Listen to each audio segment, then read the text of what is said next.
praise to the Most High. First, giving all honor to the Most High. Coming in the name of Yahweh Shai, His only begotten Son. All right, so we go just. The world is a really, really crazy place. Got a lot of videos coming out. So what we're doing is pretty much for the edification of the church. And we're gonna start looking at these videos, man, and making sure that we come out and we cast these wicked spirits down using the scriptures. All right. So this video particularly right here, this pastor, as you can see, it's a rich woman refused to give offering. Pastor threatens her. So this is wrong and not scripture, of course. Um, this particular pastor in front of the whole church is gonna make some comments to this lady. Okay, so from what I could gather from listening to the video already, he upset that this woman won't sow a $7,000 seed, and he gets mad and tell the woman that she's gonna die because she wouldn't sow the $7,000 seed. Now we all know that there's no tithing anymore, right? With the sacrificial law being done away with, so is the law of tithing. So everything now is done off of alms and charity, which is pretty much just whatever you want to offer the church. You don't have to designate any particular 10% because we're not dealing with a tithe anymore. That was tied to the sacrificial law. That was tied to Levitical priesthood, and we're not under the Levitical priesthood. Okay, so I do want to read this scripture out of Matthew 7, dealing with understanding the different types of fruit that trees bear. So we're gonna pick it up at Matthew 7, verse 18. A good tree cannot bear forth. A good tree cannot bring forth evil fruit. Neither can a corrupt tree bring forth good fruit. Every tree that bringeth not forth good fruit is hewn down and cast into the fire. Okay, this is a parable, so that fire is actually talking about is the lake of fire. Verse 20, wherefore by their fruits ye shall know them. And we know that Christ did tell us to be weary in the last days because many would come in his name. The many that came in his name was Christianity. All these different denominations that are not found in the body, right? That are not found in the book. They're coming in his name, including Islam. A lot of people don't understand, but Muslims are Christians. You can go look it up. Two Jesuit Catholic priests helped start Islam. They were the ones dealing with Muhammad. Um, brought the Torah and the Tanakh to them, and they the ones that helped kickstart Islam. So all these people come in his name. Now you have a bunch of Muslims nowadays trying to tell us that we all serve the same God. No, we do not. No, we do not. And it is very evident because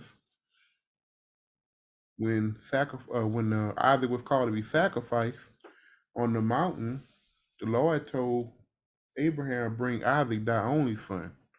Now Ishmael was given a blessing, but not the same blessing we are given. We were given a covenant, we're given promises, right? And that glory that the promises was talking about was actually us becoming heirs, right? So not only are we going to heaven, those that do right by the Lord, keep the faith and keep the law, statutes, and commandments, but those will not be just people in the kingdom. The Israelites will actually be heirs to the throne. When you look in Hebrews, when it says that the one that was above the angels became Lord than the angels, that's very significant because that lets you know that if you pass the test and you get your glorified body, you will be above the angels. The angels in the heavens are servants.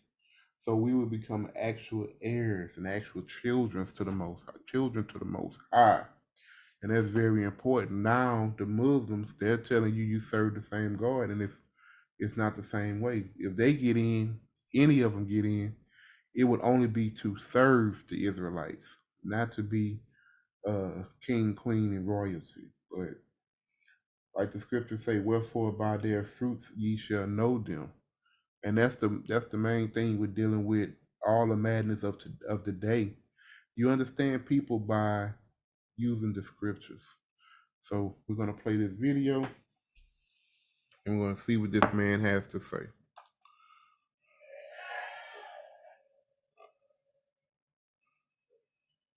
You must give that offering and you are refusing. You will die.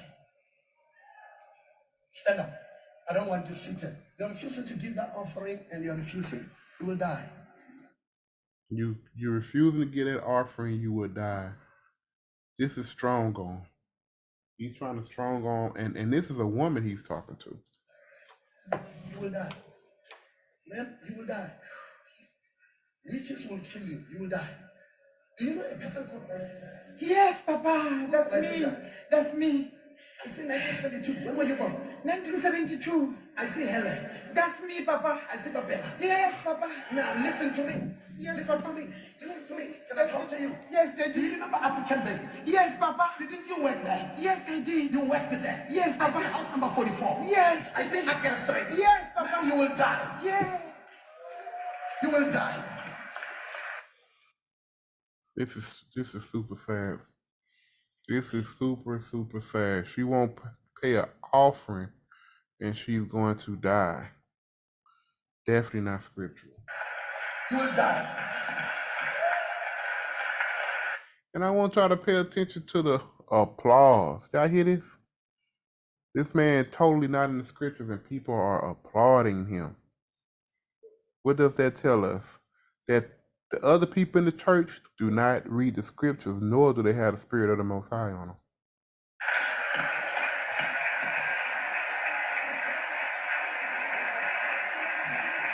You will die. They sent you a python from Mozambique to come and bite you. They planted the python inside your room.